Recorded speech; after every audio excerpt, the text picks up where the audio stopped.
사무엘상 10장 17절로 27절 찾으신 줄 알고 제가 받들어 읽겠습니다.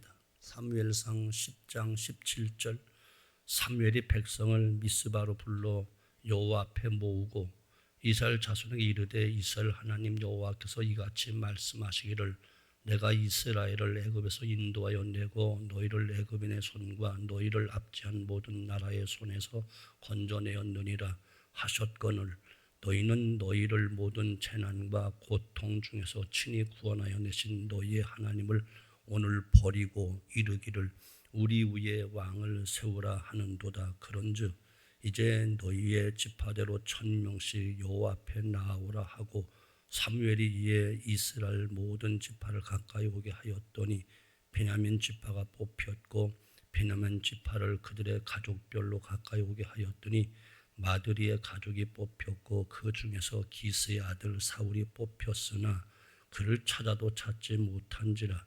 그러므로 그들이 또 여호와께 묻되 그 사람 여기 왔나이까. 여호와께 대답하이되 그가 짐 보따리들 사이에 숨었느니라 하셨더라. 그들이 달려가서 거기서 그를 데려오매 그가 백성 중에 선이 다른 사람보다 어깨 위만큼 컸더라. 사무엘이 모든 백성에 이르되 너희는 여호와께 택하신 자를 보느냐. 모든 백성 중에서 짝하리가 없느니라 하니 모든 백성이 왕의 만세를 외쳐 부르니라. 사무엘이 나라의 제도를 백성에게 말하고 책에 기록하여 여호와 앞에 두고 모든 백성을 각기 집으로 보내매 사울도 기브와 자기 집으로 갈 때에 마음이 하나님께 감동된 유력한 자들과 함께 갔느니라. 어떤 불량배는 이르되 이 사람이 어떻게 우리를 구원하겠느냐 하고 멸시하며 예물을 바치지 아니하였으나 그는 잠잠하였더라. 아멘. 오늘 말씀을 보면 이스라엘 백성이 이방 나라의 왕정 제도를 보고 우리도 왕을 세워달라고 요구하는 그런 내용이에요. 이스라엘은 하나님이 다스리는 신종 국가였기 때문에 왕이 없었습니다. 그런데 왕이 군림하면서 위엄 있게 통치하는 이방인들을 보니까 뭔가 그럴듯해 보이거든요. 그래서 이스라엘 백성들은 하나님께 우리에게도 왕을 세워달라고 강력하게 요구를 하는 거예요. 그래서 하나님께 저들을 요구에 의해서 사울을 이스라엘의 초대 왕으로 세우는 내용이 오늘 본문 말씀입니다. 오늘 말씀은 바로 사람을 세우는 과정에서 우리가 어떻게 보아야 할 것인지 어떻게 참여해야 할 것인지 가르쳐주는 중요한 교훈이 되기도 합니다. 먼저 사람을 세우는 일은 하나님이 개입하신다는 사실을 꼭 기억하셔야 됩니다. 사람에 의해 세워지지만 그러나 하나님께서 그 일을 하십니다. 하나님의 선택에는 몇 가지 방법이 있는데 하나는 하나님 직접 선택하시는 방법이 있어요. 모세를 선택하시고 사사들을 선택하시고 선지자들을 선택하여 세우시고 제자들을 부르고 선택하여 세우시고 오늘 사울을 또 이스라엘 왕으로 택하여 기름 부으시고 또 두 번째 왕 다윗을 왕으로 택하시고 기름 부으시듯 하나님이 직접 지목하여 사람을 세우시는 방법이 있고요. 두 번째는 제도를 통해서 혹은 사람들을 통해서 세우는 방법이 있습니다.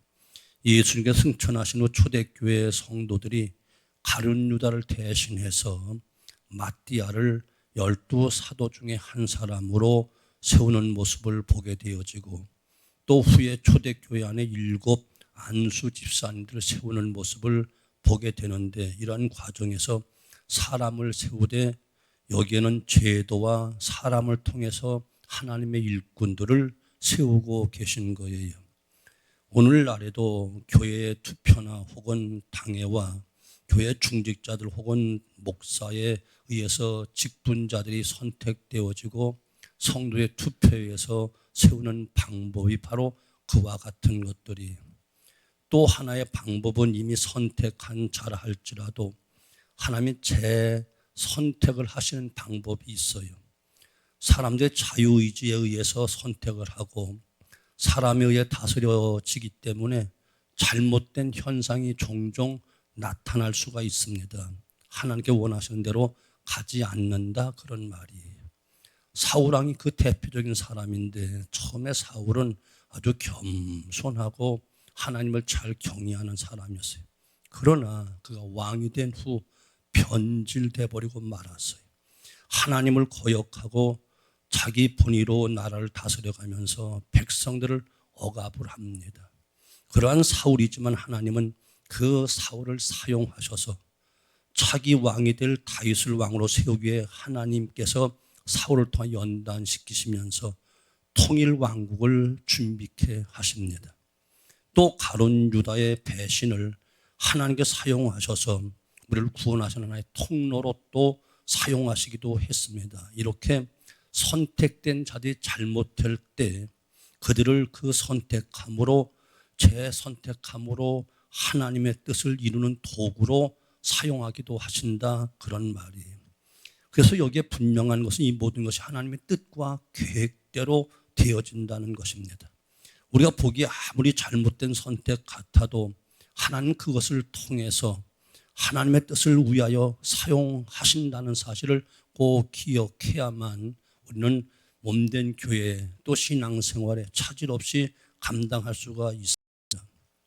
어거스틴이 로마 제국이 멸망당한 것을 보고 그래도 기독교 국가였는데 하나님 경외하는 이 제국이 왜 야만족들에게 멸망당해야 하는지 깊은 의문을 품게 되었어요. 어떻게 이런 일이 있을 수 있단 말인가? 하나님은 살아계신데 어떻게 이런 일이 일어날 수 있단 말인가? 의문을 품었는데 그러나 그는 곧 깨닫게 되지요. 이 땅에 있는 어떤 나라, 어떤 도성은 다 변해도 또 바뀌어가도 하나님의 도성은 영원히 변하지 않는다는 사실을 깨닫고 그는 하나님께 감사하면서 쓴 책이 바로 신의 도성이라는 책을 기록했습니다. 사랑하는 성도분, 오늘도 우리 교회에서는 각 기관에서 또 일꾼들을 세우는 투표를 또 하게 되어지고 또 우리 모든 각 기관, 권사기관 또 안수집사의 또 각 기관마다 다 총회를 하게 되는데 분명한 사실은 우리가 제도나 사람을 통해서 세우지만 반드시 하나님이 개입하시고 역사하신다는 사실을 꼭 기억하셔야만 되는 거예요. 그래야만 교회의 질서가 서는 것이고 하나님의 뜻을 온전히 이룰 수 있기 때문에 그런 거예요. 하나님께서 사용하시고 하나님께서 이분들을 통하여 뜻을 이루어 가시고 몸된 교회를 세워가기 때문에 우리는 전폭적으로 하나님을 의뢰하고 하나님께 기도하면서 우리 사람 자체만 기대하고 제도만 기대한다면 실망할 수밖에 없으나 하나님의 선하신 뜻을 의심 없이 믿고 합력하여 손을 이룰 것을 믿고 우리는 기도하며 순종하며 나아가는 것이 교회를 세우는 아주 지름길이요 좋은 방법인 것을 여러분 믿으셔야 됩니다. 아무리 좋은 것, 좋은 방법, 좋은 제도를 할지라도 인간을 다 만족시킬 수는 없어요. 그래서 러셀이라는 사람 말하기를 사람은 요구가 너무 많기 때문에 만족할 수가 없다 이렇게 말했어요. 여기 있는 성도들이 다 요구가 각각 달라. 다 또 많아. 그러니까 누구도 만족시킬 수 없다는 거예요. 인간의 요구는 끝이 없기에 아무리 뛰어난 통치자가 나를 다스린다 할지라도 만족을 시킬 수가 없습니다. 물론 조금 나을 수는 있겠지만 그 누구에나 다 만족을 주지는 못해요. 이스라엘은 하나님의 신탁에 의해서 다스림받고 유지되는 나라였는데 하나님이 왕이 되셔서 사사들을 통해서 일하시고 날마다 승리케 하셨어요. 그런데 이스라엘 백성이 사무엘에게 왕을 강력하게 요구하는 거예요. 아마 강력 왕권에 의한 나라가 서면 그 힘에 의해 나라가 잘되고 강해질 것 같으니 우리도 왕을 세우자라고 왕을 주세요라고 계속하여 탄원을 하는 거였어요. 그래서 오늘 본문 말씀 보면 19절에 너희가 너희를 모든 재난과 고통에 친히 구원하여 내신 너희 하나님 여호와를 하나님을 오늘날 버리고 이르기를 우리 위에 왕을 세우라 하도다. 하나님이 그렇게 출애굽시키시고 또한 광야를 통과하여 가나안 땅 7족속을 모두 물리치고 크게 왕성한 나라로 통일 왕국을 이루었는데 이제 하나님 싫다는 거예요. 눈에 보이는 왕을 세워달라는 거예요. 백성들이 이 요구에 의해서 하나님께서 들으시고 왕을 세우게 합니다. 그러나 저들은 오히려 그 일로 해서 엄청난 큰 어려움을 계속 겪게 돼요. 사무엘상 8장 18절 보면 그날에 너희가 너희 택한 왕을 인하여 부르짖되 그날에 여호와께서 너희에게 응답하지 아니한지라. 그토록 원해서 왕을 세웠는데 이제는 또 왕이 싫다고 왕이 불편하다고 잘못하다고 부르짖는 거예요. 하나님께는 침묵하시고 응답을 안 하시죠. 실제 이스라엘 왕들로 인해서 많은 고통을 당합니다. 많은 폭군들이 생겨났습니다. 왕종 제도에 더 큰 어려움이 있습니다. 신앙에도 큰 핍박을 받았습니다. 좋은 제도라고 생각하고 요구하고 실행해 보았지만 결국 만족을 주지 못했습니다. 맞아요. 아무리 정권이 바뀌고 새로운 지도자가 나라를 이끌어 간다 할지라도 결코 모두에게 다 만족을 줄 수는 없습니다. 처음에 기대는 같겠지요. 또 다른 어려움과 부정과 비리, 우리를 실망시키는 일들이 계속 발생하기 때문에 그런 거예요. 지금 우리 교회에 새로운 또 일꾼들을 세워서 새 몸된 교회가 더 큰 일을 하기 위해서 봉사할 터인데 이 모든 것이 다 만족을 주는 그런 일은 아닐 거예요. 분명 어려움도 있을 것이고 문제도 있을 것이고 그러나 그럼에도 불구하고 하나님이 다스려 나가시고 하나님께서 뜻하신 그 역사를 반드시 이끌어 가신다는 사실 의심 없이 믿고 우리는 또 여전히 기대와 평안 속에 하나님이 하실 일을 기대해야만 되는 거예요. 그 주님께서 이처럼 말씀하시고 너희가 진리를 알지니 진리가 너희를 자유케 하리라. 고통받고 힘들고 어려운 삶을 살고 유대 백성들에게 제사장들이 너에게 자유를 줄 것 같으냐? 사두개인들이 자유를 줄 것 같으냐? 제사장 무리들 그들은 오히려 로마와 결탁하여 현실적인 삶을 살아가는 많은 백성을 더욱 힘들게 하는 자들일 수밖에 없음을 지적하셨고 바리새인들이 자유를 줄 것 같으냐? 그들은 백성들의 영혼을 자유케 하고 만족했는가? 아니고 오히려 더 율법을 내서 경건주를 표방하지만 백성은 지킬 수 없는 것을 요구하여 백성은 더 무겁고 어려운 짐을 지고 허덕일 수밖에 없었고 자신들은 외식적인 삶을 삽니다. 그래서 주님께서 회칠한 무덤과 같다, 속용된 인도자다 이렇게 책망도 하시죠. 그러시면서 주님께서 하신 말씀은 진리를 알아라. 진리가 너희를 자유케 하리라.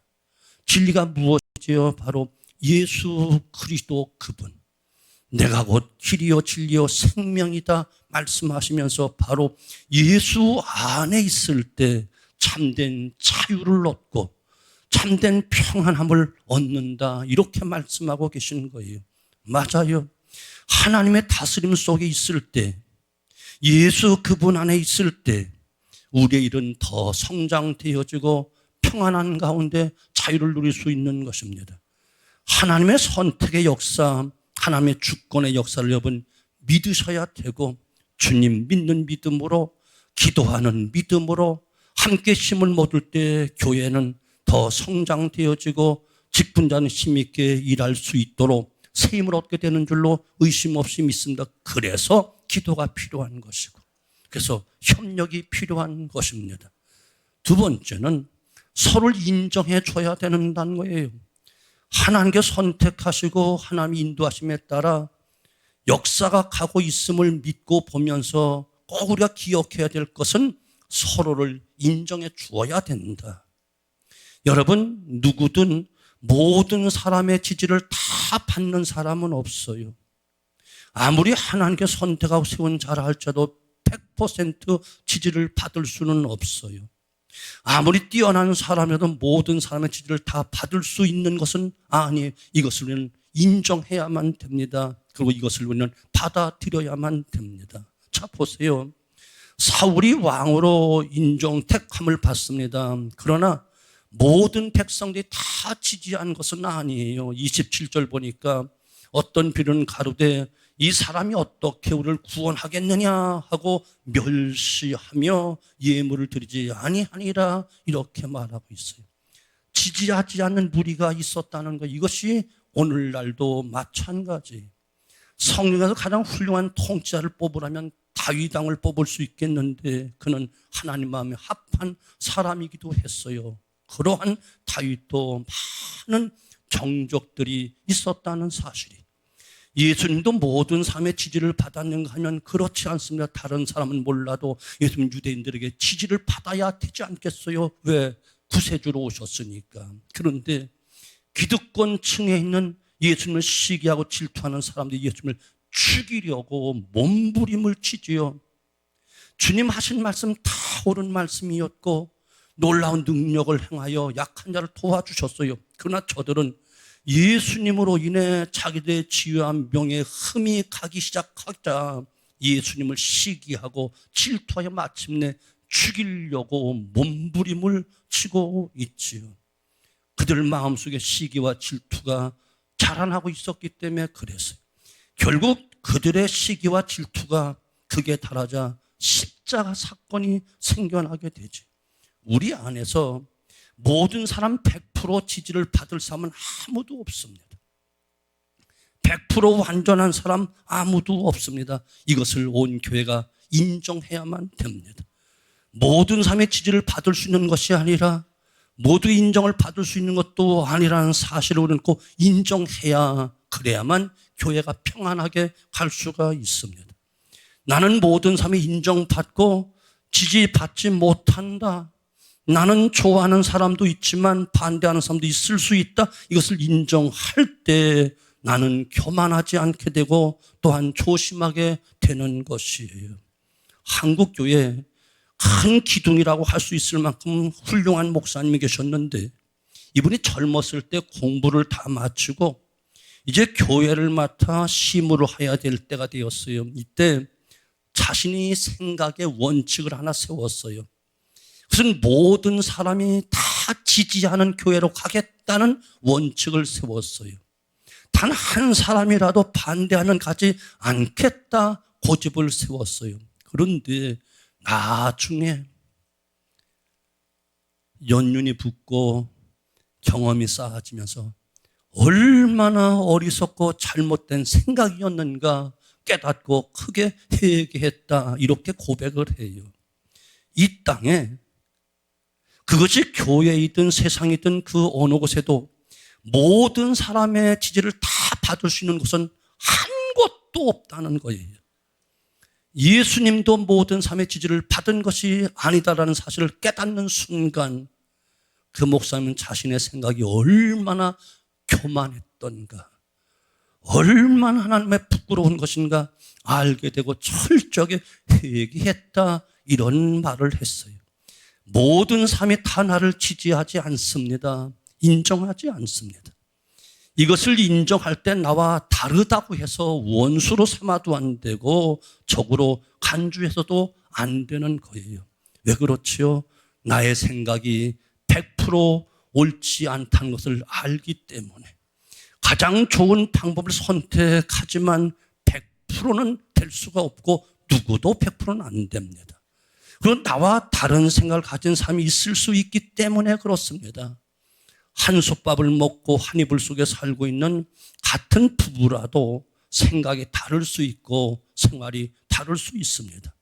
다른 방법도 있을 수 있습니다. 또한 성령이 주신 은사도 각각 다르기 때문에 당연히 다를 수밖에 없습니다. 그러므로 사랑하는 성도분, 생각이 조금 다르고 방법이 조금 다른다고 해서 그것은 틀리다고 말하면 안 되는 거예요. 다른 것뿐이에요. 그러므로 조금 더 설득하면 됩니다. 설득해도 안 되면 그냥 가세요. 세월 지나면 다 이해하게 돼 있습니다. 다른 방법이 없으면 함께, 다른 방법이 있다면 함께 공유하고 나누어서 좋은 방법으로 선택하여 덕을 세우도록 하면 되는 것입니다. 여러분 분명히 기억하십시오. 나와 다르다고 계속 떠나고 옮기고 싸우겠습니까? 불완전한 자들이 있는 곳은 다 불안할 수밖에 없습니다. 사람이 사는 곳은 다 불완전할 수밖에 없습니다. 완전한 곳이 혹시 있다 할지라도 그곳에 내가 가면, 불완전한 데가 가면 그 순간 그 완전한 곳은 깨어지고 맙니다. 불완전해지는 거예요. 이 땅에 완전한 사람은 하나도 없습니다. 그래서 어떤 분은 다름이라고 하는 것은 아름다운 것이다 이렇게 말했어요. 다른 것은 틀린 것이 아니고 다를 뿐이에요. 생각이 다르고 방법이 다르고 모양이 다를 뿐이에요. 다른 것을 인정하는 것이 아름다운 것이다 이렇게 말했어요. 서로 다름을 통해서 다양한 모양과 다양한 색깔, 다양한 빛을 내고 이 세상을 더 풍성하게 만들어갈 수 있기 때문에 그렇습니다. 이 세상은 획일적인 것이 아니라 다양함 그 자체가 정답인 것을 여러분 믿으셔야 됩니다. 이 빛이 프리즘을 지나면 무지개 색상이 나와요. 7가지 색깔 중에 어떤 것이 진짜 빛의 색깔이라고 묻는다면 무엇이라고 대답하겠습니까? 답은 모두 다입니다. 다양한 색깔이지만 그것은 하나고 빛의 색깔입니다. 그리고 아름다움을 연출하게 되어 있는 겁니다. 다양함을 인정하십시오. 기관에 다양한 성격이 있음을 인정하십시오. 다양한 삶 속에 있는 성도들이 모였음을 인정하십시오. 나와 다름을 인정하십시오. 틀리다고 말하지 마십시오. 그리할 때 우리는 더욱 성숙한 문화를 만들고 이 땅에 화평이 있고 연합되어 합력하여 선을 이룰 수 있기 때문에 그렇습니다. 사랑하는 성도는 멀리 보십시오. 하나님의 역사, 하나의 주권을 여러분 보셔야 됩니다. 짧은 안목을 가지고 내 생각, 내 방법이 옳다고 고집하지 말고 조금 멀리 보고 하나님의 주권을 의지하고 하나님의 주권을 받아들이십시오. 그분 안에서 모든 것이 되어져 갈 것이기 때문에 그렇습니다. 반드시 하나님이 이루어 가십니다. 잘 되는 것도 못 되는 것도 오직 우리가 하나님 안에 있음을 믿고 우리가 믿음으로 나아간다면 우리는 더 멀리 보게 되어지고 미래 기대 속에서 참된 평안과 자유를 얻게 될 것이 틀림이 없기 때문에 그렇습니다. 여러분 믿음으로 참여하십시오. 기도하면서 참여하십시오. 교회 일꾼들을 위하여 기도하고 또 협력하십시오. 여기에 국가든 교회든 하나님의 크신 역사가 그때부터 시작되기 때문에 그렇습니다. 합력하여 손을 이신 하나님의 몸된 교회를, 피로 값을 주고 사신 아름다운 교회를 우리를 사용하셔서 일꾼 삼으신다는 이 놀라운 사실 앞에 감사 감격하면서 우리 모두 다 믿음으로 감당하는 성숙한 성도의 모습을 갖게 되어지므로 하나님이 디자인하시고 성경이 말하는 아름다운 교회를 함께 만들어갈 수 있게 되어지기를 주님의 이름으로 축원합니다.